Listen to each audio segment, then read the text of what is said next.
এইবার সাদ বিন রাবি দোয়া শুরু করলো, আল্লাহ আগামীকাল দিন কায়েমের লড়াই, ও লড়াইতে আমি যেন কাফের বেঈমান মুশরিকদেরকে মারতে মারতে মারতে এক পর্যায়ে আমি তাদেরকে শহীদ করে, তাদেরকে হত্যা করে এক পর্যায়ে মারতে মারতে মারতে এক পর্যায়ে আমিও যেন শাহাদাতের অমিয়া সুদা পান করে আমি শাহাদত বরণ করতে পারি। আল্লাহ আমার শাহাদাতটা উল্লেখযোগ্য শাহাদাত হিসেবে তুমি কবুল করে নাও। কাফেররা যেন আমার নাক কেটে নাই, আমার হাত কেটে নাই, আমার চোখ উপড়িয়ে তুলে নাই। কারণ ওই কিয়ামতের কঠিন মুসিবতের সময় যখন তুমি আমাকে ডাক দিবে, রে সাদ বিন রাবি দিন কায়েমের জন্য তুমি কি করেছিলে, তখন আমি বলতে পারি যেন আল্লাহ তোমার দিন কায়েমের জন্য আমার চোখ গিয়েছে, কাফেররা আমার নাক কেটে নিয়েছে, আমার চোখ উপড়িয়ে নিয়েছে, আমার হাত কেটেছে, আমার লজ্জা স্থান কেটেছে, আমাকে ক্ষত বিক্ষত করে দুনিয়া থেকে বিদায় করে দিয়েছিল। এই জেনারেশন জেড, জেনারেশন জি, জেন জি যাদেরকে বলা হয়, তাদের অত্যন্ত অক্লান্ত পরিশ্রম, তাদের সাহস, তাদের নির্ভীকতার কারণে বাংলাদেশ আবার নতুন করে স্বাধীনতা লাভ করেছে। কথা বলেন ঠিক কিনা? এছাড়া অনেক বড় বড় দল বিভিন্ন বড় বড় সমাবেশ করার জন্য বড় বড় পার্টির আয়োজন করেছে, বহু সমাবেশ করেছে, মিছিল মিটিং করেছে, কিন্তু স্বৈরাচারের পতন ঘটাতে পারে এই জেনজি যুবকরা ঐক্যবদ্ধ হয়ে একই প্ল্যাটফর্মে এসে লিল্লাহি তাকবীর আল্লাহু আকবার স্লোগান দিয়ে জমিনে তারা নেমেছিল, জমিনটাকে প্রকম্পিত করেছিল। এই জন্য নাস্তিক রাম বাম পালানোর জন্য, আল্লামা সাইদের বাণী পালানোর জন্য ইঁদুরের গর্ত পর্যন্ত খুঁজে পাবে না। আর ঠিক তাই হয়েছে। কথা বলেন ঠিক কিনা? সম্মানিত প্রিয় হাজিরিন, তাহলে এই জেনজি, এই সমস্ত যুবক ভাইয়েরা অত্যন্ত স্মার্ট, অত্যন্ত ভদ্র, এরা মার্জিত, এরা সাহসী, এরা যদি একবার ঘুরে দাঁড়ায় তাহলে এই বাংলাদেশকে ইসলামপন্থী হিসেবে, ইসলামী রাষ্ট্র হিসেবে কায়েম করতে বেশি সময় লাগবে না। ঠিক কিনা? এই জন্য যুবক ভাইদেরকে বলতে চাই, একই প্ল্যাটফর্মে এসে ঐক্যবদ্ধ হয়ে লিল্লাহি তাকবীর আল্লাহু আকবারের স্লোগান দিয়ে এই বাংলার জমিনকে প্রকম্পিত করে সমস্ত নাস্তিক রাম বামদের পতন ঘটিয়ে এই বাংলার জমিনে ইসলাম প্রতিষ্ঠিত করার জন্য চেষ্টা করতে হবে। রাজি আছো কারা কারা? দুই হাত তুলে আল্লাহ তাআলাকে দেখাও। লিল্লাহি তাকবীর। জেনজি যুবকদের ভালো ভালো কিছু বললাম, যুবকরা মহা খুশি। ওই পাশে স্লোগান আসছে, আহ কি সুন্দর। এখানে যদি বলা হয় যুবকরা ইফটিজিং এর পক্ষেও থাকে, সকালবেলায় ভোরবেলায় সেই 7টার সময় ঠান্ডার ভিতরে কুয়াশার মধ্যে কাঙ্গালের মতো, এতিমের মতো গার্লস স্কুলের সামনে, গার্লস কলেজের সামনে, গার্লস মাদ্রাসার সামনে মেহগুন গাছের নিচে হেলান দিয়ে দাঁড়িয়ে থাকে এক নজর লাইলিকে দেখার জন্যে। এরকম যুবক আছে না নাই? আছে? এইবার যুবকরা কথা বলছে না, এবার শুনিনি যুবকরা। মাশাআল্লাহ, যদি এরকম কোন জেনজি স্মার্ট যুবক থাকে, আমি সেই সমস্ত যুবকদেরকে বিনীতভাবে আহ্বান অনুরোধ জানাই, যুবকরা ফিরে আসো, তোমরাই হচ্ছে ইসলামের প্রাণশক্তি। কারণ যুবকদের দ্বারা ইসলাম বিজয়ী হয়েছে। যুবকদের হুঙ্কারে, যুবকদের মিছিলে আবু জেহেল পর্যন্ত পালাতে বাধ্য হয়েছে। কথা বলেন ঠিক কিনা? আমার ভাইয়েরা, বন্ধুগণ, সাইয়েদিনা ওমর ইবনুল খাত্তাব রাদিয়াল্লাহু আনহু যখন ইসলাম কবুল করলেন, ইসলাম গ্রহণ করলেন, তখন তার বয়স ছিল মাত্র 26 বছরের টকবগে যুবক। কয় বছর? ভালো করে বুঝতে হবে। আল্লাহর নবীকে ডেকে বলছেন, আলাসনা আলাল হক, ওগো আল্লাহর নবী, আমরা কি সত্যিকার অর্থে ইসলামের উপরে প্রতিষ্ঠিত আছি? নবীজি বললেন, বালা, অবশ্যই আমরা সত্যিকার অর্থেই ইসলামের উপরে প্রতিষ্ঠিত আছি, সত্যের উপরে প্রতিষ্ঠিত আছি। সাইয়েদিনা ওমর ইবনুল খাত্তাব রাদিয়াল্লাহু আনহু ডেকে বললেন, ওগো আল্লাহর নবী, আমরা যদি সত্যিকার অর্থে সত্যের উপরে প্রতিষ্ঠিত থাকি, তাহলে আপনি গোপনে গোপনে কালেমার দাওয়াত দেন কেন? গোপনে গোপনে ইসলামের দাওয়াত দেন কেন? আমি ওমর যুবক মানুষ, আমি ইসলাম কবুল করে নিয়েছি, এখন থেকে আর গোপনে গোপনে ইসলাম প্রচার করার সুযোগ নাই। আমি যুবক মানুষ, আমি ইসলাম কবুল করে নিয়েছি। যুবকরা বা বৃদ্ধ বাবাজিরা, আপনারা ওমরের ব্যাপারে শুনেছেন না? ওমর কেমন সাহসী যুবক ছিল, যে রাস্তা দিয়ে হেঁটে যেত ওই রাস্তায় 40 দিন পর্যন্ত শয়তান যাওয়ার সুযোগ পেত না। কথা বলেন ঠিক কিনা? এত সাহসী। এরকম সাহসী আমার যুবকরা আছে কারা কারা? আমাদের যুবকরা সামনের দিকে ঠেলে দিলে আরো পিছে চলে আসে। আমার ভাইরা বন্ধুগণ, সাইয়েদিনা ওমর ইবনুল খাত্তাব রাদিয়াল্লাহু আনহু ডেকে বললেন, ওগো আল্লাহর নবী, আমি একটি মিছিল বের করতে চাই। আল্লাহর নবী, প্রিয় নবী মুহাম্মদুর রাসূলুল্লাহ সাল্লাল্লাহু আলাইহি ওয়াসাল্লাম ডেকে বললেন, যাও ওমর, তোমাকে মিছিলের পারমিশন দেয়া হলো। আর এইটাই ছিল ইসলামের প্রথম মিছিল। সাইয়েদিনা ওমর ইবনুল খাত্তাব রাদিয়াল্লাহু আনহু একদল যুবকদেরকে নিয়ে একটা মিছিল বের করলেন। মিছিলের সামনের কাতারে ডান পাশে রাখলেন আর একজন সিফা সালাম, হযরতে হামজা রাদিয়াল্লাহু আনহু। ইসলামের জন্য তার অক্লান্ত পরিশ্রম, তার অক্লান্ত ত্যাগ, কোরবানি রয়েছে। কথা বলেন ঠিক কিনা? তাকে 80 টুকরা করা হয়েছে, তার লজ্জা স্থানকে পর্যন্ত 3 টুকরা করা হয়েছে। এত ত্যাগ, এত কুরবানি ইসলামের জন্য করেছে। মিছিলের ডান পাশে রাখলেন সাইয়েদিনা হামজা রাদিয়াল্লাহু আনহু এবং বাম পাশে তিনি থাকলেন।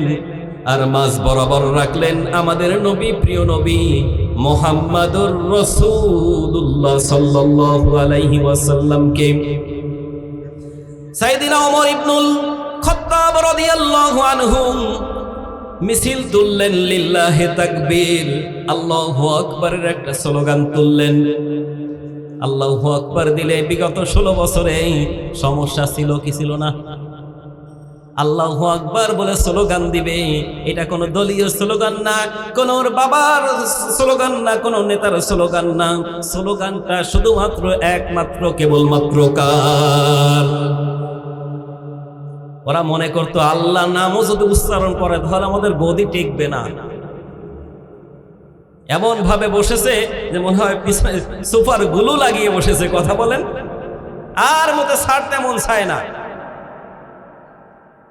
কিন্তু এটা মনে করে না চেয়ারে যখন বসেছি এই চেয়ার থেকে আমার নামা লাগবে। কথা বলেন, আমি এই যে চেয়ারে বসছি আমার কি একটু পরে নামা লাগবে না ভাই?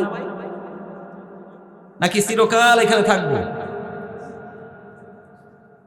আমার ভাইরা বন্ধুগণ, সাইয়েদিনা ওমর রাদিয়াল্লাহু আনহু একটা মিছিল বের করলেন, লিল্লাহি তাকবীর, আল্লাহু আকবার স্লোগান দিতে দিতে কাবার পানে ছুটে চললেন।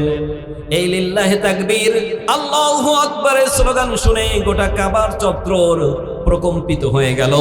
এই মিছিলের আওয়াজ যখন আবু জেহেলের কানের মধ্যে পৌঁছে গেল, তখন আবু জেহেল তার সাঙ্গ বাঙ্গ লেড়ি কুত্তা, দেখবেন কিছু কিছু নেতারা আছে নিজেরা কিছু করে না, নিজেরা একবারে প্রকাশ্যে আল্লাহর ওলি মার্কা হয়ে সেজে বসে থাকে, কিন্তু তার পিছন থেকে কবজা কটি নাড়ায়।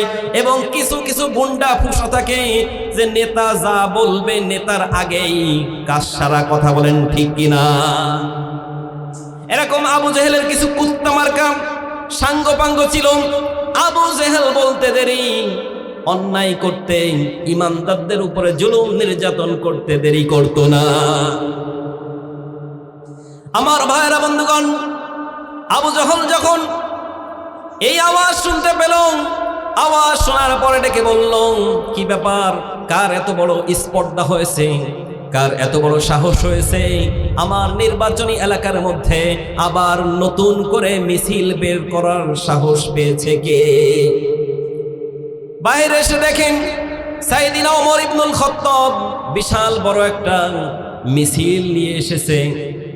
সাঙ্গপাঙ্গ যখন ওই মিছিলটা ভেঙে দেওয়ার জন্য এগিয়ে আসলো, ওই যে হেলমেট বাহিনীর মতো ইমানদাররা মিছিল নিয়ে যেত, আর হেলমেট বাহিনী, পুলিশ বাহিনী জালেমের ভূমিকা অবতীর্ণ হয়ে ইমানদারদের মিছিলগুলো ভেঙে দেওয়ার জন্য ব্যাপক আকারে বর্বরতা চালিয়েছে। কথা বলেন ঠিক কিনা? এই মিছিলটা ভেঙে দেওয়ার জন্য আবু জেহেলের সেই লেডি কুত্তা বাহিনী মাঠে ময়দানে চলে আসতে শুরু করলো। তখন আবু জেহেল ডেকে বলল, এই থামো, কোথায় যাও? সামনে দেখো না ওমর রাদিয়াল্লাহু আনহু রয়েছে, পা বাড়ালে পা ভেঙে টুকরো টুকরো করে প্যাকেট বানিয়ে পাঠিয়ে দেবে। আবু জেহেল ভয় পেয়ে গেল, তার সাঙ্গপাঙ্গরাও ভয় পেয়ে গেল। ভয় পেয়ে লেজটা উঁচু করে তারা পালিয়ে চলে গেল। এর দ্বারাই কি প্রমাণ করে না যুবকরাই হলো ইসলামের প্রাণশক্তি? কথা বলেন ঠিক কিনা? এই যুবকরা যদি ঐক্যবদ্ধ হয়ে লিল্লাহি তাকবীর আল্লাহু আকবারের স্লোগান দিয়ে আল্লাহর জমিনটাকে প্রকম্পিত করতে পারে, এই বাংলার জমিন থেকে সমস্ত নাস্তিক, বেঈমান আর মুরতাদরা লেজ গুটা করে পালিয়ে যাবে।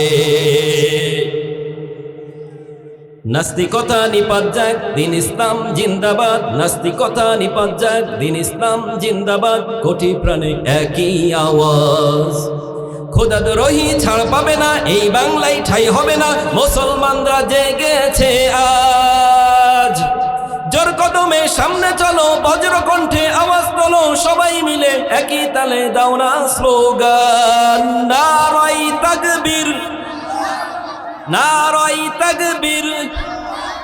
আল কোরআনের আলো, আল হাদিসের আলো। কোরআন আছে যেখানে, কোরআন নাই যেখানে, ইসলামেরই জন্য দেশের হয়েছে জন্ম। ইসলামের বিরুদ্ধে গেলে দেশ হবে ভিন্ন। ইসলামের বিরুদ্ধে যারা নিয়েছ অবস্থান, এই বাংলায় ঠাঁই হবে না, যাও হিন্দুস্তান। ঠিক কিনা? কোথায় গেছে নাস্তিক আর বেঈমান, রাম আর বামরা পালিয়ে কোথায় গেছে? বলেন বলেন বলেন।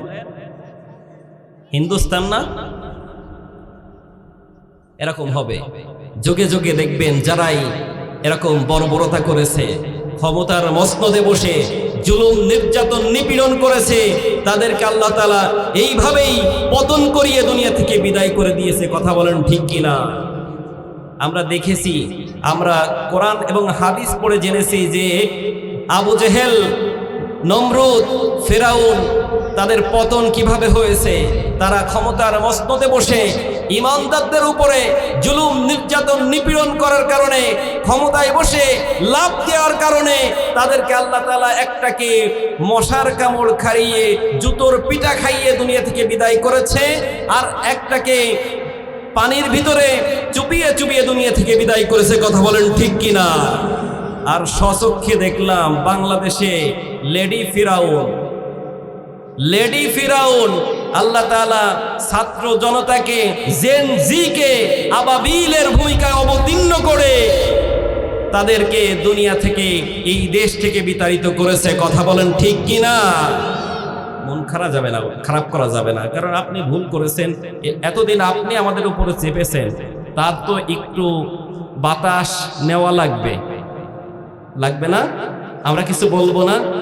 17টা বছর জুলুম নির্যাতন করে কত মানুষ বাড়িতে ঘুমাইতে পারে নাই, কত মানুষ তার হালাল স্ত্রীর কাছে থাকতে পারে নাই, কত মানুষ দিনের পর দিন সন্তানের মুখ থেকে আব্বু ডাক শুনতে পারে নাই, কত মানুষ জেলের মধ্যে একেবারে সবচাইতে অন্ধকার আয়না ঘর পর্যন্ত বানিয়ে যুগের পর যুগ, দিনের পর দিন তারা জেলখানায় রেখে, এমনকি কখন মৃত্যু হয়েছে, কখন মারা গেছে, এই খবরটা পর্যন্ত দেয় নাই। আমাদের আল্লামা দেলোয়ার হোসেন সাইদি রহিমাহুল্লাহকে 13টি বছর কারাগারে রেখে এক পর্যায়ে বিষ পান করে, ইনজেকশন পুশ করে দুনিয়া থেকে বিদায় করেছে। কথা বলেন ঠিক কিনা? আল্লামা দেলোয়ার হোসেন সাইদি রহিমাহুল্লাহ তিনি বলেছিলেন, আমার 71-এর সময় 71-এর কোনো কাদা পানি, যুদ্ধের কোনো কাদা পানি আমার গায়ে লাগে নাই। আল্লাহর কসম করে বললেন। তারপরেও লোকটাকে দিনের পর দিন দেখেন তারা চেপে রেখেছে। তারা মনে করেছিল সাইদি বাইরে থাকলে তার জনপ্রিয়তা বেড়ে যাবে, সে ইসলামকে বিজয় করে ফেলবে। কিন্তু দেখেন কারাগারে যত তারা আটকিয়ে রেখেছে, তাকে যত নিভিয়ে দিতে চেয়েছে, তার মৃত্যুর পর পর্যন্ত আজ পর্যন্ত তার কি জনপ্রিয়তা যারা পরিমাণ কমেছে নাকি হাজার হাজার গুণ বেড়ে গিয়েছে? ডক্টর মিজানুর রহমান আজহারিকে জনপ্রিয়তার কারণে এ দেশ থেকে বিতাড়িত করে প্রবাসে পাঠিয়েছিল। কথা বলেন। যে মিজানুরের মাহফিলে 1 লাখ 2 লাখ 50,000 মানুষ হতো, সেই মিজানুর রহমান আল আজহারের মাহফিলে 20 লক্ষ 25 লক্ষ, কোনো মাঠ নেই যে তার মাহফিলে জনগণকে জায়গা দেবে। কথা বলেন ঠিক কিনা? এই জন্য কোরআনকে নিভিয়ে রাখা যায় না। লিউযহিরাহু আলাদ্দীন, লিউযহিরাহু আলাদ্দীন কুল্লিহি ওয়ালাউ কারিহাল কাফিরুন। আল্লাহ তাআলা বলেন যে কোরআনের আলো, ইসলামের আলো আমি জ্বালিয়েই ছাড়বো, যদিও কাফেরদের মন খারাপ হয়। কাফেরদের মন খারাপ হলে আল্লাহর কিছু যায়? জ্বালিয়েছে না? জ্বালাবে ইনশাআল্লাহ, আরো জ্বালাবে। দেখবেন অচিরেই এই বাংলার জমিন ইসলামী রাষ্ট্র হিসেবে পরিণত হয়ে গেছে ইনশাআল্লাহ। সম্মানিত হাজিরিন, কথা অপ্রাসঙ্গিকভাবে বলে ফেললাম অনেক। এবার আসেন আমরা কোরআন থেকে কিছু কথা বলি। কোরআনে কারিমের 2 নম্বর সূরা, সূরা বাকারার 208 নম্বর আয়াতে কারিমা আপনাদের খেদমতে আমি তেলাওয়াত করেছি। তো এই আয়াতে কারিমার মধ্যে আল্লাহ তাআলা বলছেন, ইয়া আইয়ুহাল্লাযীনা আমানু দুখুলু ফিস-সিলমি কাফা ওয়া লা তাত্তাবিউ খুতুওয়াতিশ শাইতান ইন্নাহু লাকুম আদুউম মুবিন। সরল অর্থ এই, ওহে যারা ঈমান এনেছো, ঈমানের দাবি করো, তোমাদেরকে বলছি তোমরা ইসলামের মধ্যে আংশিক না, অর্ধেক না, অপূর্ণ নয়, একেবারে পরিপূর্ণ প্রবেশ করে সোজা হয়ে যাও। শয়তানের পদাঙ্ক অনুসরণ করো না, কারণ শয়তান তোমাদের প্রকাশ্য শত্রু। কোন আয়াত থেকে যদি আমরা কথা শুনতে চাই, তাফসিরে মুফাসসির ইকরামগণ 5টা কথা বলেছেন, 5টা বিষয় জানিয়েছেন। ফখরউদ্দিন রাজি তিনি বলেছেন 5টা বিষয় মেনে তারপরে কোরআন শোনা লাগবে। 1 নম্বরে বিশুদ্ধ তেলাওয়াত, 2 নম্বরে সরল অর্থ, 3 নম্বরে প্রেক্ষাপট, 4 নম্বর ব্যাখ্যা, আর 5 নম্বর শিক্ষা নিয়ে তারপরে বাড়ি যেতে হবে। পারা যাবে না? এই শিক্ষাটা নিয়ে বাড়িতে যেতে রাজি আছেন কারা কারা? 2 হাত তুলে আল্লাহ তাআলাকে দেখান। শেষ পর্যন্ত থাকবেন? থাকা যাবে ইনশাআল্লাহ? নাকি ওই রকম করবেন এই যে উত্তরবঙ্গের দিকে বক্তাদেরকে উঠাই 3টার সময়, রাত 3টায়? কয়টায়? এক বক্তাকে ওরকম উঠাইছে রাত 3টায়। চিন্তা করছে রাত যেহেতু গভীর হয়ে গেছে, আশপাশে সবাই ঘুমিয়ে পড়েছে, আমিও চোখ বন্ধ করে ওয়াজ শুরু করলাম। শ্রোতা জেনে যায় যাক 3 ঘন্টা পুরো ওয়াজ। যখন ফজরের আজান দিচ্ছে পাশে, তখন তিনি ওয়াজ শেষ করেছে। তাকিয়ে দেখে শ্রোতা একজনও নাই, একটা লোক এতিমের মতো বসে আছে। ও চোখ খোলার পরে যুবককে বাহবা দিচ্ছে, তুমি তো একের যুবক, তুমি তো একের চেয়ে অত্যন্ত ভালো মানুষ, সবাই মাহফিল ছেড়ে চলে গেল, তুমি একা ওয়াজ শুনতেছো, তোমার মতো ভালো মানুষ তো আর কেউ হয় না, তোমার জন্য আমি দোয়া করি। ও লোকটা মাইকটা কেড়ে নিয়ে বলছে, আপনার দোয়ার দরকার নেই, আমি ভালো মানুষ না, অপারেটর। সবাই চলে গেছে কিন্তু তাদের তো কিছু নাই, আমার তো অপারেটর, এগুলো আমার 20,000 50,000 1 লাখ লস। এইরকম শ্রোতা আর এরকম বক্তা হওয়া যাবে না। যত সময় থাকবেন ইনশাআল্লাহ আমার সাথে ঠিক ঠিক আওয়াজ দিবেন, ঠিক কিনা? আপনারা আওয়াজ দিবেন ঠিক ঠিক, আলোচনা হবে কমপ্লিট। সম্মানিত প্রিয় হাজিরিন, আমরা তেলাওয়াত করলাম সূরা বাকারা। বাকারা মানে কি? গাভী, গরু। অনেকে চিন্তা করছে যে মানুষের নাম থাকতে এত বড় একটা বৃহত্তম একটা সূরা গরুর নামে দিলেন, এরকম প্রশ্ন আছে না? আল্লাহ তাআলা শুধু গরুর নামে নয়, যত প্রাণী আছে একেবারে রান্নাঘর থেকে নিয়ে আন্তর্জাতিক জীবন পর্যন্ত প্রত্যেকটা সেক্টরে সেক্টরে সমস্ত সমস্যার সমাধান হিসেবে যত সমাধান দরকার সমস্ত সমাধান আল্লাহ তাআলা এই কোরআনে কারীমের মধ্যে দিয়ে দিয়েছেন। কথা বলেন ঠিক কিনা? অনেকে মনে করতে পারে যে সূরা বাকারার নামে সূরা দিলাম, এর থেকে সবচাইতে বড় প্রাণী হাতি, হাতির নামে কি আল্লাহ তাআলা কোনো সূরা দিয়েছেন নাকি? আল্লাহ তাআলা হাতির নামেও একটা সূরা দিয়েছে, তার নাম হলো সূরাতুল ফিল। ফিল মানে কি? এখন অনেকের প্রশ্ন আসতে পারে, হুজুর বড় প্রাণীর নামে আল্লাহ তাআলা সূরা অবতীর্ণ করলো, তাহলে ছোট প্রাণীগুলো কি দোষ করেছে? ছোট প্রাণীর নামেও আল্লাহ তাআলা সূরা অবতীর্ণ করেছে, নাম তার সূরার নামল মানে পিপিলিকা। কথা বলেন ঠিক কিনা? আরো একটা প্রাণী আছে উড়ে বেড়ায়, নাম তার মৌমাছি। এই মৌমাছি নামে আল্লাহ তাআলা একটা সূরা অবতীর্ণ করেছেন, নাম তার নাহাল। কি? আরেকটা প্রাণী আছে যে প্রাণীটা ওই যে বিভিন্ন জায়গায় বাসা বাঁধে, নাম তার মাকড়সা। এই মাকড়সা নামে আল্লাহ তাআলা একটা সূরা নাজিল করেছেন, নাম তার আনকাবুত। আপনি মনে করছেন যে কিছুই নেই না? অনেকে বক্তব্য দিচ্ছে কোরআনে রাজনীতি নেই। কি এরকম বক্তব্য অনেকে দিচ্ছে না? ভাই আমি কারো নাম নিচ্ছি না, অন্ধকে আমি পথ চলানোর জন্য, পথ দেখানোর জন্য চেষ্টা করতেছি। মন খারাপ করা যাবে কিনা, রাজনীতি আছে কিনা সেটা আজকে আপনাকে দেখাবো ইনশাআল্লাহ। স্বচক্ষে লাইভ আকারে আপনার দেখা লাগবে। সম্মানিত প্রিয় ভাইয়ের আমার, এইটা কোনো রাজনীতি করার কিতাব না, কিন্তু রাজনীতি করার জন্য যা যা করণীয়, যা যা উপাদান, যা যা নীতিমালা সব এই আল্লাহ তাআলা কোরআনে কারীমের মধ্যে দিয়ে দিয়েছেন। কথা বলেন ঠিক কিনা? আচ্ছা, রাজনীতি করার জন্য একটা বিষয় দরকার, সর্বপ্রথম যেটা, সেটা একটা রাষ্ট্র দরকার। কি দরকার? রাষ্ট্র নামে আল্লাহ তাআলা রাষ্ট্রের উপাদান 4টি দিয়ে আল্লাহ তাআলা একটা রাষ্ট্র নামে সূরা নাজিল করলেন। সেই সূরাটার নাম কি পারবেন? সূরা মুলক। মুলক মানে কি? রাষ্ট্র। এগুলো লিখে নেন, নাহলে সকালবেলায় যে আবার গীবত করবেন না, হুজুর রাজনীতি করে গেল, ওর সুযোগ হবে না আপনার। আপনি নোট করেন। তাহলে রাষ্ট্র নামে আল্লাহ তাআলা একটা সূরা অবতীর্ণ করলেন, নাম তার সূরা মুলক মানে রাষ্ট্র। এখন আপনি মনে করতেছেন যে শুধু রাষ্ট্র হলে হবে না, রাষ্ট্র পরিচালনা করার জন্য সংবিধান দরকার আছে না নাই? আমাদের বাংলাদেশের সংবিধানে 183টা ধারা দিয়ে আল্লাহ তাআলা মানুষের নির্বাচিত করা মানুষ তৈরি করেছে একটা সংবিধান। 183টা, বারবার বহুবার এটা পরিবর্তন হয়েছে। কথা বলেন ঠিক কিনা? আল্লাহ তাআলা এরকম 83টা ধারা দিয়ে, 183টা ধারা দিয়ে একটা সংবিধান নামে সূরা দিয়েছে, নাম তার সূরা ফুরকান। ফুরকান মানে সংবিধান। এখন চিন্তা করছেন যে সংবিধান হলো, রাষ্ট্র হলো, এখন জনগণের প্রয়োজন আছে না? জনগণ না থাকলে সংবিধান আর রাষ্ট্র হলে কি দেশ চলবে?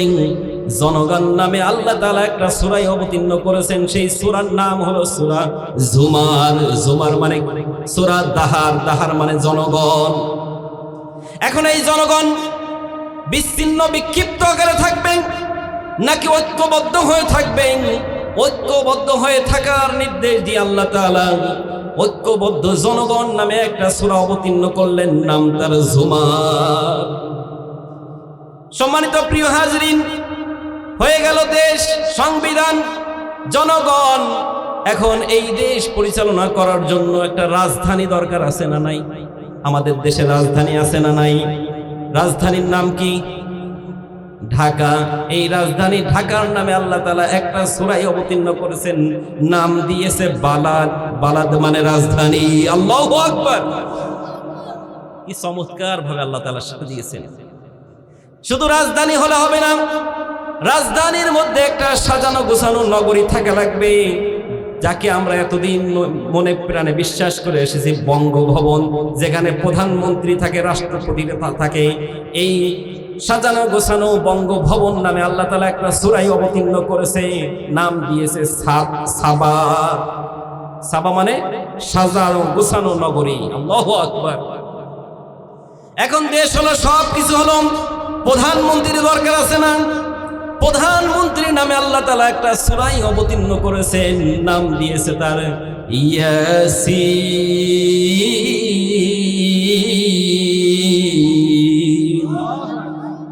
ইয়াসিন মানে হে নেতা, হে লিডার, লিডারদের নামে আল্লাহ তাআলা একটা সূরা দান করেছেন। আমাদের মতো পাতি নেতা খেতা এরকম কোন নেতা না, এটা ইয়াসিন। এই সিনের ব্যাখ্যায় তাফসিরে মুফাসসিরগণ 5টা অর্থ দিয়েছে। সিন মানে সাইয়্যিদুল আলামিন, সিন মানে সাইয়্যিদুল কাউনাইন, সাইয়্যিদুল বাশার, সাইয়্যিদুল আম্বিয়া, সাইয়্যিদুল মুরসালিন। 5টা অর্থ দিয়ে বোঝানো হয়েছে নবীজি শুধু এই দুনিয়ার জন্য নেতা না, যত জগৎ আছে সমস্ত জগতের নেতা আমাদের নবী, প্রিয় নবী মুহাম্মদুর রাসূলুল্লাহ। এরকম যদি বলতে থাকি শেষ হবে না নাই, তাহলে আমাদের আলোচনার যে মূল বিষয়, মূল থিম, সেটা আমরা আলোচনা করতে পারবো না। আপনি পড়াশোনা করেন, আপনি জ্ঞান অর্জন করেন, কোরআন স্টাডি করেন, তাহলে কোরআনের ভিতরে রাজনীতি আছে না নাই আপনি টের পাবেন। যারা বলে কোরআনের ভিতরে রাজনীতি নাই, আমি বলবো এরা এক রবকে মানে না, এদের প্রভু, এদের রব দুইটা। কয়টা? বাপ যদি দুইটা হয় ঝামেলা আছে না নাই? ঠিক যাদের রব, যাদের প্রভু দুইটা, তিনটা, পাঁচটা, এদের ভিতরে ঝামেলা আছে না নাই? এরা মুশরিক, শিরক করে। কারণ এক আল্লাহর গোলামি ছাড়া অন্য কারোর গোলামি করা যাবে। ঈমানদারদের রব একজন, তিনি কে? মুমিনদের রব একজন, তিনি কে? মুসলমানদের রব একজন, যিনি, তিনি কে? এজন্য আপনি নামাজে আল্লাহ তাআলাকে রব মানবেন, সমাজনীতি, রাজনীতিতে আল্লাহ তাআলাকে রব মানবেন না, তা তো হতে পারে না। আমাদের নবী, প্রিয় নবী মুহাম্মদ রাসূলুল্লাহ সাল্লাল্লাহু রাষ্ট্র পরিচালনা করলেন, তাহলে উনি কি কোরআন কি বাদ রেখেছিলেন? তাহলে নবীজিকে যদি আপনি অনুসরণ অনুকরণ করতে চান, তাহলে নবীজির এই 10 বছর কি উনি কোরআন বাদ দিয়ে তো রাজনীতি করেন নাই। অর্থাৎ আন্দাজে কথাবার্তা বললে, ভুলভাল কথাবার্তা বললে আপনি জাতির সামনে কালার হয়ে যাবেন, আপনি একেবারে ম্যাড পচা মানুষ হয়ে যাবেন। এই জন্য আসুন, ভুলভাল ইসলাম নিয়ে, কোরআন নিয়ে, হাদিস নিয়ে, এই সমস্ত বিষয় আপনি পড়েননি, আপনি বোঝেন না, আপনি জানেন না, আপনার জ্ঞান অর্জন হয়নি, এ নিয়ে কথা বলার দরকার নেই। কথা বলেন ঠিক কিনা? আমার ভাইয়েরা, বন্ধুগণ, তাহলে আল্লাহ তাআলা বললেন, ইয়া আইয়ুহাল্লাযীনা আমানু, ওহে যারা ঈমান এনেছো, তোমরা ইসলামের মধ্যে পরিপূর্ণ প্রবেশ করে সোজা হয়ে যাও। আল্লাহ তাআলা কোনো মানুষদেরকে ডাক দিলেন না, কাফেরদেরকে ডাক দিলেন না, আল্লাহ তাআলা মুশরিকদেরকে ডাক দিলেন না। আল্লাহ তাআলা বললেন, ও ঈমানদাররা, তোমরা ইসলামের মধ্যে পরিপূর্ণ প্রবেশ করে সোজা হয়ে যাও। তার মানে বোঝা যায় ঈমান আনলেই শুধু মুসলমান হওয়া যায় না। ঈমান আনে, সুদ খায়, নামাজ পড়ে, ঘুষ খায়, নামাজ পড়ে, সাদাবাজি করে, নামাজ পড়ে, জিনা করে, নামাজ পড়ে, ব্যভিচার করে, রোজা রাখে, আবার সুদ ও ঘুষও দেখা গেল বিকেল দিনের বেলা না খাইলে অনেক সময় দেখা গেছে যে সন্ধ্যার পরে খেয়েছে, ইফতারি করার পরে। কথা বলেন ঠিক কিনা? তাহলে ঈমান এনেছে, লা ইলাহা ইল্লাল্লাহ পড়েছে, পড়ার পরেও আবার অন্যায় কাজও করে। অর্থাৎ লা ইলাহা ইল্লাল্লাহ কালেমা যখন পড়েছি আমরা, তখন আর অন্যায় কাজ করার কোনো সুযোগ। তাহলে ঈমানদারদেরকে আল্লাহ তাআলা বললেন, ও ঈমানদাররা, তোমরা ইসলামের মধ্যে আংশিক না, অর্ধেক না, পরিপূর্ণভাবে প্রবেশ করে সোজা হয়ে যাও। এখন আমরা প্রশ্ন করলাম আল্লাহ তাআলার কাছে, ও রব্বি কারীম, ঈমানের দাবিতে সত্যবাদী কারা? আল্লাহ তাআলা সূরা হুজুরাতের 15 নম্বর আয়াতে কারিমার মধ্যে জানিয়ে দিলেন, ইন্নামাল মুমিনুনাল্লাযীনা আমানু বিল্লাহি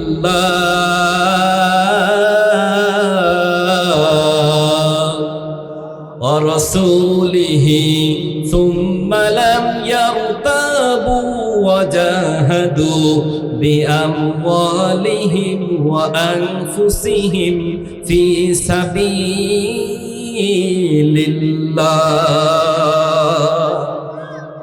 আল্লাহ তাআলা বললেন, ঈমানের দাবি তো সত্যবাদী, প্রকৃত ঈমানদার তো সেই যে আল্লাহ এবং রাসূলের উপর ঈমান আনে, আর এই ঈমান আনার ভিতরে কোনো সন্দেহ রাখে না।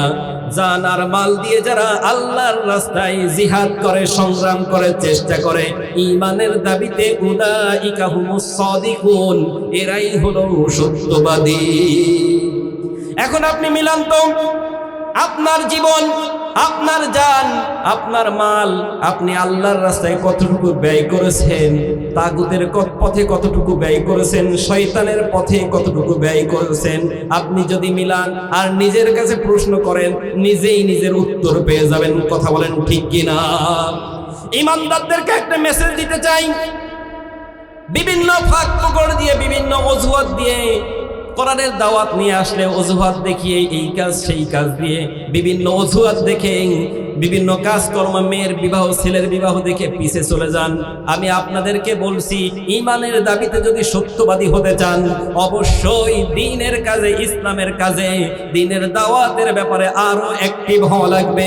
দ্বীনের দাওয়াতের জন্য, ইসলামের জন্য যদি ডাক আসে, সমস্ত কাজকর্ম ফেলে থেকে ইসলামের জন্য নিবেদিত প্রাণ হয়ে যেতে হবে। কথা বলেন ঠিক কিনা?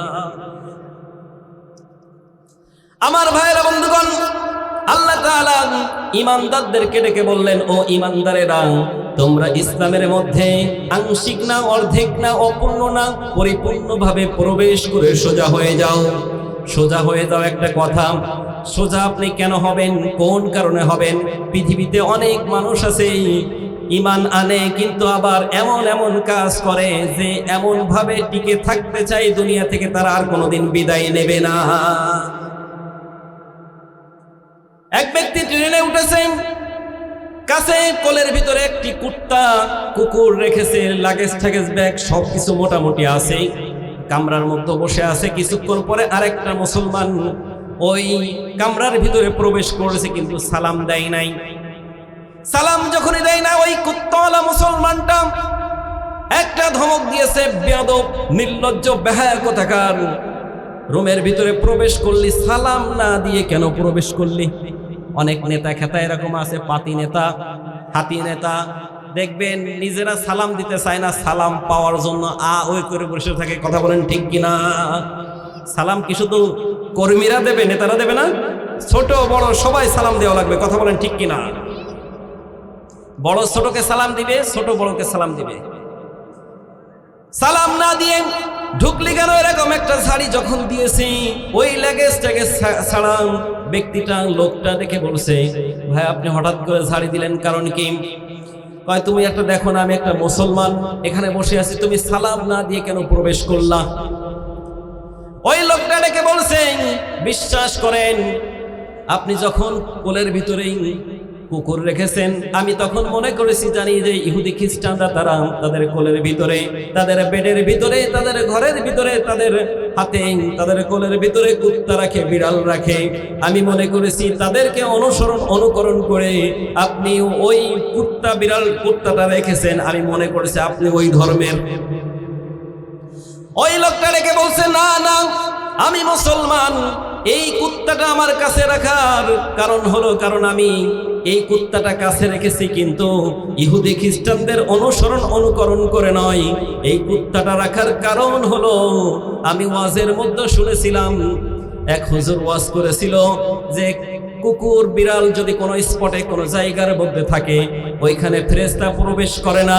আর ফেরেশতা যেহেতু প্রবেশ করবে না, আমার জানটাও কবজ করতে পারবে না। ওরে সিটা, এরকম সিটার আছে না নাই? কথা বলেন। ওই লোকটা ডেকে বলছেন, চিন্তা করার কোনো কারণ নাই। ভাই আপনি ওয়াজ শুনেছেন, ঠিক আছে, ওয়াজের ভিতরে একটু শোনাবুল আছে, যে স্পটে, যে জায়গার মধ্যে কুকুর থাকে, ওই স্পটে, ওই জায়গায় রহমতের ফেরেশতা প্রবেশ করে না, কিন্তু অন্য ফেরেশতা প্রবেশ করতে পারে। আজরাইল আলাইহিস সালামের দায়িত্ব হলো জান কবজ করা, রহমতের ফেরেশতা তো তিনি নয়। তিনি সময় যখন ফুরিয়ে যাবে, ইদা জা আজালুহুম লা ইস্তাখিরুনা সাআতাও ওয়া লা ইস্তাকদিমুন। সময় যখন শেষ হয়ে যাবে, সময় যখন ফুরিয়ে আসবে, তখন মালাকুল মউত মুহূর্তের মধ্যে জানটা কবজ করে নিয়ে যাবে। কথা বলেন ঠিক কিনা? কুল্লু নাফসিন যায়িকাতুল মাউত সুম্মা ইলাইনা তুরজাউন।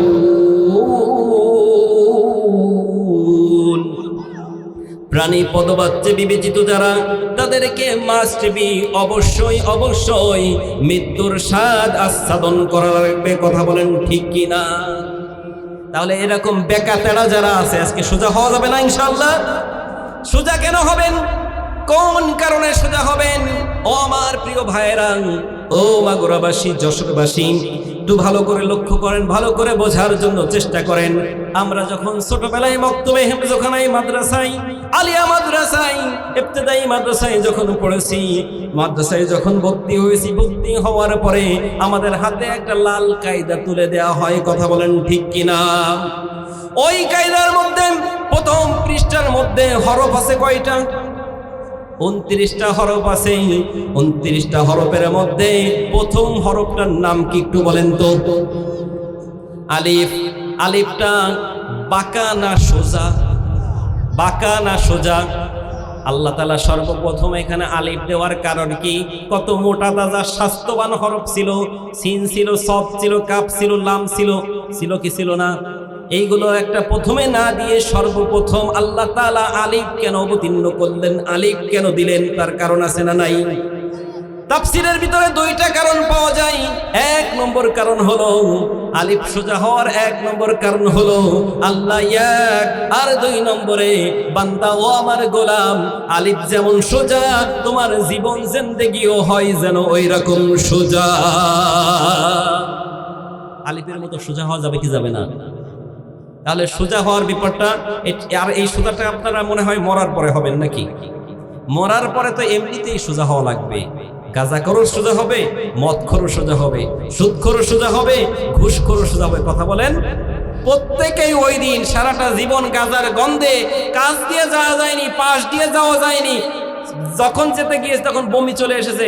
অথচ ওই লোকটা যখন মারা যায়, এমন সারাটা জীবন টুপি পাঞ্জাবির বিরোধিতা করেছে, ওই সময় আমরা পাঞ্জাবি পরিয়ে, আতর সুরমা মাখিয়ে, এমন সুঘ্রাণ মাখিয়ে, একেবারে গন্ধরাজ বানিয়ে আমরা কবরে দিয়ে আসি। আমার মনে হয় আল্লাহর ওলি কবরে যাচ্ছে। কথা বলেন ঠিক কিনা?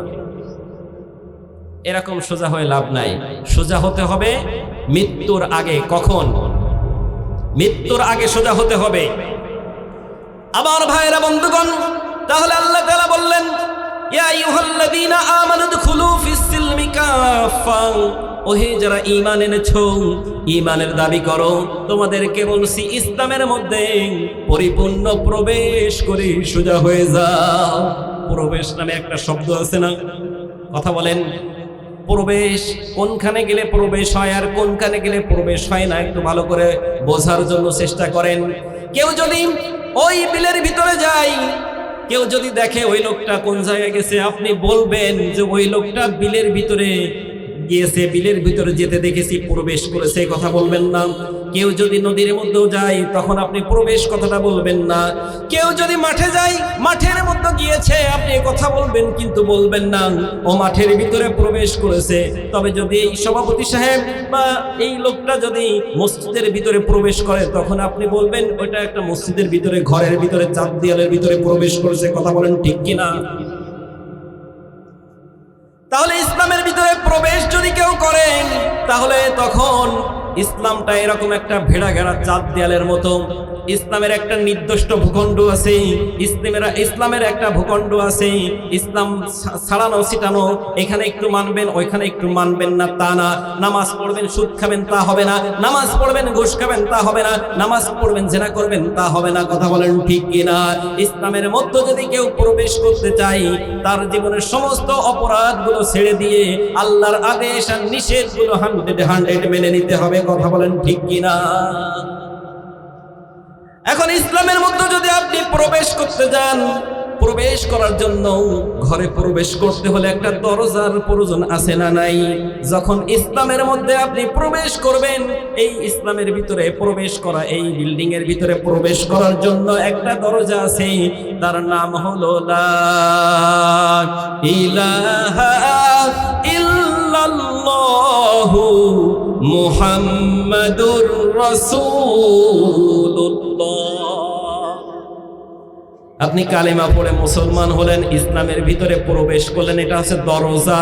কি কালেমা?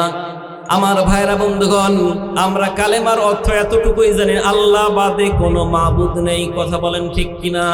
কিন্তু এই কালেমা যখন আপনি পড়বেন, কালেমা যখন গ্রহণ করবেন, তখন শুধু ওই আল্লাহ বাদে মাবুদ নাই এটা শুধু অর্থ নয়, আল্লাহ বাদে কোনো আইনদাতা নাই, আল্লাহ বাদে কোনো বিধানদাতা নাই, আল্লাহ বাদে কোনো রিজিকদাতা নাই। পাঁচটা অর্থ এখানে পাওয়া যাবে।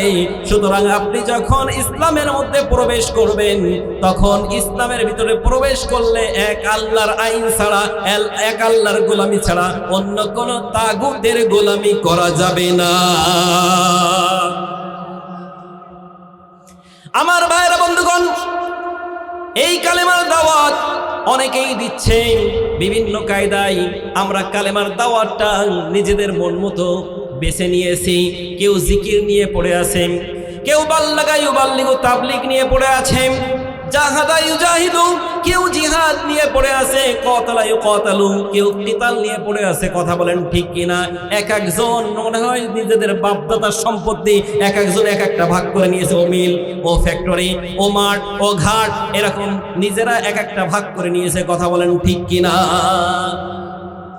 বাল্লাগা ইউবাল্লিগু, জাহাদা ইউজাহাদু, কতালা ইউকাতালু, সব একটা মানুষের ভিতরে থাকতে হবে। যখন জিকির তখন জিকির, যখন কেতাল তখন কেতাল, যখন তাবলিগ তখন তাবলিগ, যখন দাওয়াত তখন দাওয়াত, যখন জিহাদ তখন জিহাদ। অর্থাৎ প্রত্যেকটা বিষয় একজনের ভিতরে থাকা লাগবে। কথা বলেন ঠিক কিনা? অনেকে বলে আমরা এই দিন কায়েমের জন্য কি কম চেষ্টা করলাম? আমাদের মতো দিন কায়েমের জন্য চেষ্টা আর কেউ করে না। আমরাই সহি দল, আমরা সঠিক দল, আমরা হেদায়েতের পথে আছি, এরকম অনেকে নিজেরাই নিজেদের সার্টিফিকেট দেয়। কথা বলেন ঠিক কিনা? আমার ভাইয়েরা বন্ধুগণ, ভালো করে বুঝতে হবে। আমি ওই সমস্ত লোকদেরকে এমন ভাবে বলি, তোমাদের চেষ্টাটা কেমন একটু জেনে নাও, শুনে নাও। দুইজন নতুন বিবাহ করেছে, কি করেছে? বিবাহ করার পরে বাসর ঘরে বিভিন্ন মাল জিনিস, বিভিন্ন হাদিয়া তোহবা গিফট দেয় কি দেয় না? হাদিয়া তোহবা দিয়ে, গিফট দিয়ে ঘর ভর্তি। রাত 12টার সময় যখন চোর শিক কেটে ঘরের ভিতরে প্রবেশ করছে, স্ত্রী স্বামীকে ডেকে বলছে, ওগো আমার প্রাণের প্রিয় স্বামী, প্রিয়তম স্বামী, ওই যে চোর ঢুকতেছে, আমাদের মাল জিনিস, গিফট, হাদিয়া তোহবা যা কিছু আছে সব নিয়ে চলে যাবে। স্বামীটা ডেকে বলছে, চুপ করে শুয়ে থাকো, আমি চেষ্টা করতেছি, আমি দেখতেছি, একটাও নিতে দেব না, একটাও নিতে পারবে না। কিছুক্ষণ পরে যখন ওই চোরটা ঢোকে, সমস্ত হাদিয়া তোহবা গিফট গুলো নিয়ে টুপলা বেঁধে চলে যেতে যাই, তখন ওই স্ত্রীটা স্বামীকে ডেকে বলছে, ও প্রাণের প্রিয় স্বামী, ও প্রিয়তম স্বামী, ও আমার স্বামী, তুমি তো বললে তুমি চেষ্টা করছো, তুমি দেখছো, কি দেখতেছো? তো সব নিয়ে যাচ্ছে। এমনকি বিবাহের সময় একটা গ্লাসের দুধ দিয়েছে, সেই দুধ যেটা খেলে সংসারের মধ্যে বরকত আসবে, রহমত আসবে, ওই সেই দুধটুকু খেয়ে চলে যাচ্ছে। তুমি একটা কিছু করো। স্বামীটাকে বলে, চুপ করো, আমি দেখতেছি তো, আমি দেখছি, আমি আসি তো। ও শুয়ে পড়ে ও দেখতেছে। চোর যেতে পারবে না, চোর পালিয়ে যেতে পারবে না। ও যাওয়ার আগে আমি খপ করে ধরে বসবো। আস্তে করে চোর সব টুকলা নিয়ে, হাদিয়া তোহফা নিয়ে আস্তে আস্তে করে ওই শিক্ষিতা আবার চলে গেল। স্ত্রী ডেকে বলছে, স্বামী তুমি তো বললে যে তুমি দেখতেছো, তুমি ধরবা, কিছু নিতে দেবে না, তুমি সব কিছু দেখলে, তোমার সামনে দিয়ে চোর সব কিছু নিয়ে চলে গেলে, তুমি কি করলে? স্বামী বলতেছে, চেষ্টা কি কম করলাম? ও শুয়ে পড়ে চেষ্টা করতেছে। আমার দেশের কিছু মানুষ আছে এরকম, 10 তলায় উপরে বসে আল্লাহ আল্লাহ করে আর বলে দিন কায়েমের জন্য কি কম চেষ্টা করলাম? স্পষ্ট ভাবে শুনে রাখুন, ও বাগুরবাসী, ও দুনিয়ার মুসলমান, স্পষ্টভাবে শুনে রাখতে হবে। 10 তলায় বসে যেরকম হারানো উট খুঁজে পাওয়া যায় না, ঘরে বসে আল্লাহ আল্লাহর জিকির করলে, নামাজ পড়লে ইসলাম কায়েম হয় না, ঠিক কিনা? এই জন্য ইসলাম কায়েমের জন্য সাহাবারা কেমন চেষ্টা করেছে। সাদ বিন রাবি এবং আব্দুল্লাহ ইবনে জাহাজ উহুদ যুদ্ধের আগের দিন তারা একজন আরেকজনকে বলা বলি করতেছে। সাদ বিন রাবি বলে, আব্দুল্লাহ ইবনে জাহাজ, আজকে রাত্রে আমরা দুইজনে দোয়া করব। তুমি যখন দোয়া করবে আমি তখন আমিন আমিন বলবো, আবার আমি যখন দোয়া করব তুমি তখন আমিন আমিন বলবেন। আব্দুল্লাহ ইবনে জাহাজ তিনি দোয়া করতেছে, আল্লাহ তাআলা তুমি কালকে দিন কায়েমের জন্য দিনের লড়াই আমাকে শহীদ করতে করতে করতে করতে শত শত কাফেরদেরকে আমি হত্যা করতে পারি, হত্যা করে আমরা বিজয়ী হয়ে গাজী হয়ে ফিরতে পারি। আব্দুল্লাহ বিন জাহাজের দোয়া শেষ হয়ে গেল। এইবার সাদ বিন রাবি দোয়া শুরু করলো, আল্লাহ আগামীকাল দিন কায়েমের লড়াই, ও লড়াইতে আমি যেন কাফের বেঈমান মুশরিকদেরকে মারতে মারতে মারতে এক পর্যায়ে আমি তাদেরকে শহীদ করে তাদেরকে হত্যা করে এক পর্যায়ে মারতে মারতে মারতে এক পর্যায়ে আমিও যেন শাহাদাতের অমিয়া সুদা পান করে আমি শাহাদত বরণ করতে পারি। আল্লাহ আমার শাহাদাতটা উল্লেখযোগ্য শাহাদাত হিসেবে তুমি কবুল করে নাও। কাফেররা যেন আমার নাক কেটে নাই, আমার হাত কেটে নাই, আমার চোখ উপড়িয়ে তুলে নাই। কারণ ওই কিয়ামতের কঠিন মুসিবতের সময় যখন তুমি আমাকে ডাক দিবে, রে সাদ বিন রাবি দিন কায়েমের জন্য তুমি কি করেছিলে, তখন আমি বলতে পারি যেন আল্লাহ তোমার দিন কায়েমের জন্য আমার চোখ গিয়েছে, কাফেররা আমার নাক কেটে নিয়েছে, আমার চোখ উপড়িয়ে নিয়েছে, আমার হাত কেটেছে, আমার লজ্জা স্থান কেটেছে, আমাকে ক্ষত বিক্ষত করে দুনিয়া থেকে বিদায় করে দিয়েছিল। সাহাবাদের চেষ্টা ছিল এরকম, আর আমরা চেষ্টা করি আল্লাহ দেখো না ওদেরকে একটু ধ্বংস করে দাও। ধ্বংস করবে কিন্তু আপনার তো কিছু করা লাগবে। আপনি কি করেছেন তার জন্য আল্লাহ তাআলাই তো বলেছেন, জান আর মাল দিয়ে যারা আল্লাহর রাস্তায় চেষ্টা করবে তারাই হবে ঈমানের দাবিতে সত্যবাদী। আপনার জান আপনার মাল কতটুকু আপনি আল্লাহর রাস্তায় বিলীন করেছেন?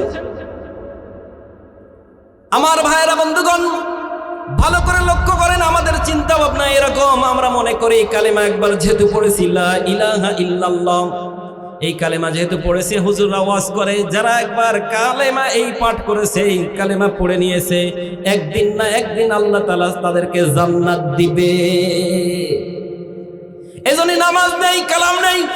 ছোটবেলায় ওই মক্তবে কালিমা তয়্যিবা পড়েছি লা ইলাহা ইল্লাল্লাহু মুহাম্মাদুর রাসূলুল্লাহ, চিন্তা করেছি যা হয় হোক, দরকার হয় 10 বছর 20 বছর 50 বছর শাস্তি ভোগ করব, এরপরে তো আল্লাহ তাআলা জান্নাত দেবে। বলেন এরকম চিন্তা ভাবনা আছে। একবার এই হাদিসের উপরে আবু হুরায়রা রাদিয়াল্লাহু আনহু ওয়াজ করতেছেন কিছু মানুষের সামনে, লা ইলাহা ইল্লাল্লাহ দাখালাল জান্নাহ, একবার যদি কেউ এই কালেমা পাঠ করে আল্লাহ তাআলা তাকে জান্নাত দিয়ে দিবেন। সাইয়েদনা ওমর ইবনুল খাত্তাব রাদিয়াল্লাহু আনহু শুনে ফেললেন।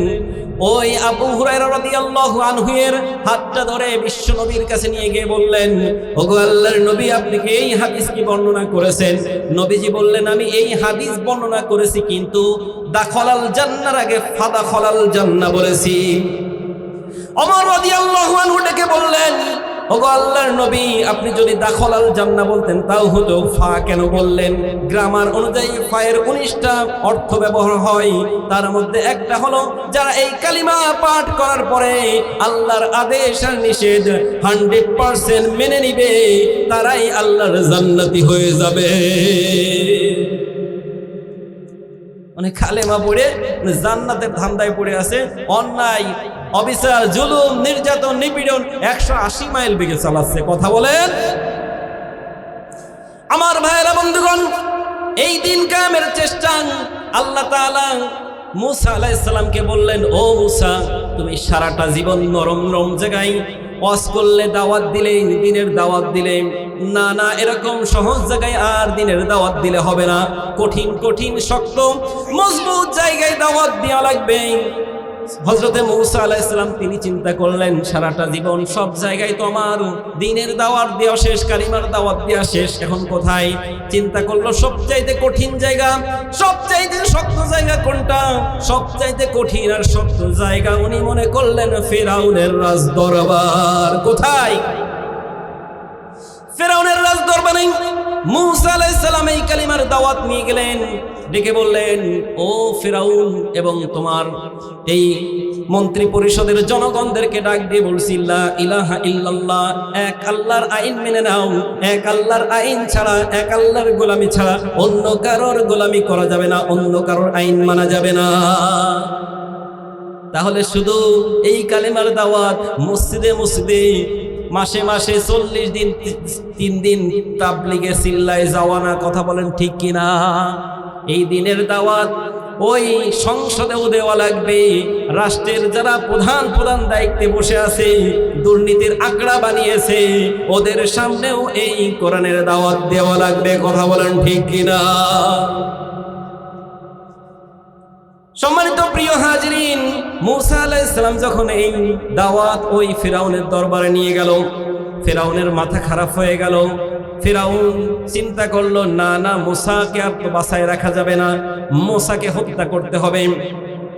আমি বানিয়ে বলছি না, আল্লাহর কোরআন বলছে সূরা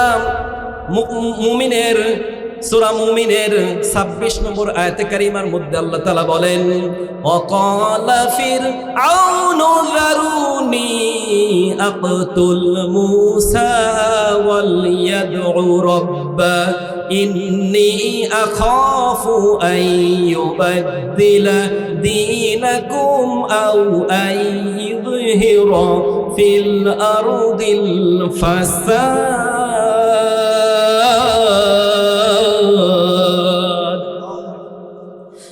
ফিরআউন তার দরবারে ঘোষণা দিয়ে দিল, মূসা যে দাওয়াত নিয়ে আসছে ও আল্লাহর আইন প্রতিষ্ঠা করবে, আমি মূসাকে আর বাঁচায় রাখবো না, মূসাকে হত্যা করব। ইন্নী আখাফু আন ইউবাদদিলা দীনাকুম আও আন ইযহিরা ফিল আরদিল ফাসাদ। আমার ভয় হচ্ছে এই মূসা মনে হয় আমার তৈরি করা নিয়ম নীতি আইন আর কানুন বাদ দিয়ে, আমার মসনদ কেড়ে নিয়ে, আমার ক্ষমতা কেড়ে নিয়ে আল্লাহর আইন বাস্তবায়ন করবে। তাহলে হুজুররাও ওইখানে যাওয়ার দরকার আছে না নাই? আপনি যে বললেন রাজনীতি নেই, তাই এখানে কি? আল্লাহ তাআলা বললেন, ওয়ালাম্মা রাআল মুমিনুনাল আহজাব, দ্বীনের রাস্তা তো ওইটা, কোরআনের রাস্তা তো ওইটা, ইসলামের রাস্তা তো ওইটা, যে পথে হাঁটলে, যে রাস্তায় হাঁটলে প্রতিপক্ষরা বাধা সৃষ্টি করে, অর্থাৎ যেই রাস্তায় যে পথে বাধা নেই ওই পথ কখনো দ্বীনের পথ হতে পারে না, কথা বলেন ঠিক কিনা? ওই পথ রান খাওয়ার পথ, কথা বলেন, ওই রাস্তা রান খাওয়ার রাস্তা, ঠিক কিনা? আমার দাওয়াত তোমার দাওয়াত নাই দাওয়াতে মিল, আমার কিতাব তোমার কিতাব নেই আবার অমিল, ঠিক কিনা? কিতাব কিন্তু সবার একই, কিতাব কিন্তু সবার একই, কিন্তু দেখা যায় দ্বীনের দাওয়াতের ক্ষেত্রে এক একজনের দাওয়াত এক এক রকম, ভিন্ন পন্থায় এক একজন এক এক রকম বেছে নিয়েছে, কথা বলেন ঠিক কিনা? এই জন্য এই কোরআনের মাহফিল থেকে আল্লাহ তাআলা বলেছেন, ওয়াতাসিমু বিহাবলিল্লাহি জামিয়া, তোমরা ঐক্যবদ্ধ হয়ে আল্লাহর রজ্জুকে আঁকড়ে ধরো, খবরদার খবরদার তোমরা বিচ্ছিন্ন হয়ে যেও না।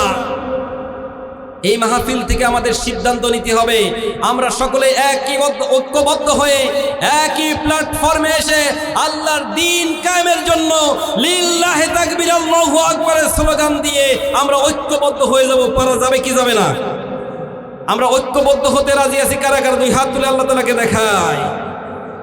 আল্লাহ কবুল করুক, হাত নামান। ইসলামী যে দলগুলো তারা ঐক্যের যে আহ্বান, ঐক্যের যে ছড়াছড়ি চলতেছে, এতে করে অনেকের মাথা নষ্ট হয়ে যাচ্ছে, কথা বলেন ঠিক কিনা? তারেক রহমান বিভিন্ন ভিডিও বার্তা দিচ্ছে যে তোমরা কইরে না, কথা বলে না, অন্যায় করতেছো চুপ থাকো, কথা বলে না। লেডি ফিরাউনের ফ্যাসিবাদের যে অবস্থা হয়েছে, অচিরেই তোমাদের সেই অবস্থা হবে, কথা বলেন ঠিক কিনা? একে আমি বললাম, আপনি ভিডিও দেখেন, তারেক রহমানের ভিডিও দেখেন, সে ওখান থেকে বারবার ভিডিও দিচ্ছে, থামো থামো থামো। কি রাজনীতি ভাই? আপনি অন্যায় করতেছেন, আপনাকে সাবধান হতে বলা যদি আপনার কাছে রাজনীতি মনে হয়, তাহলে এটা রাজনীতি করতে আসছে এখানে। আমার ভাইরা বন্ধুগণ, আল্লাহ তাআলা কোরআনে কারীমের মধ্যে প্রত্যেকটা নবীকে এই দিন কায়েমের জন্য অর্ডার করেছিলেন। আল্লাহ তাআলা বলেন, শারা'a লাকুম মিনাদ-দীনি মা ওয়াসসা বিহি নূহা ওয়াল্লাযী আওহাইনা ইলাইকা ওয়া মা ওয়াসাইনা বিহি ইব্রাহিমা ওয়া মূসা ওয়া ঈসা আন আকিমুদ্দীন ওয়া লা তাতাফাররাকু ফী।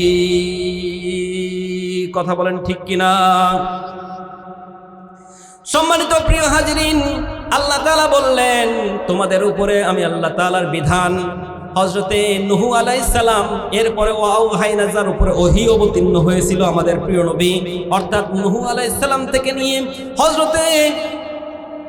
হযরতে মুহাম্মদ সাল্লাল্লাহু আলাইহি ওয়াসাল্লাম পর্যন্ত আল্লাহ তাআলা সকলকে ইনডাইরেক্টলি বললেন, তোমরা আল্লাহর জমিনে আল্লাহর দ্বীন কায়েম করো, অর্থাৎ আল্লাহর জমিনে তোমরা কখনো বিচ্ছিন্ন হয়ে যেও না। এখানে আল্লাহ তাআলা সর্বপ্রথম নবী আদম আলাইহিস সালামের নাম দিলেন না, এরপরে 2 লক্ষ বা 1,24,000 পয়গম্বরের নাম দিলেন না, মাত্র 5 জনের নাম দিলেন। কারণ কি? কারণ প্রত্যেকের নাম যদি এই কোরআনে কারীমের মধ্যে দেয়া হতো, তাহলে নবীদের নামেই কোরআন ভর্তি হয়ে যেত। কথা বলেন ঠিক কিনা?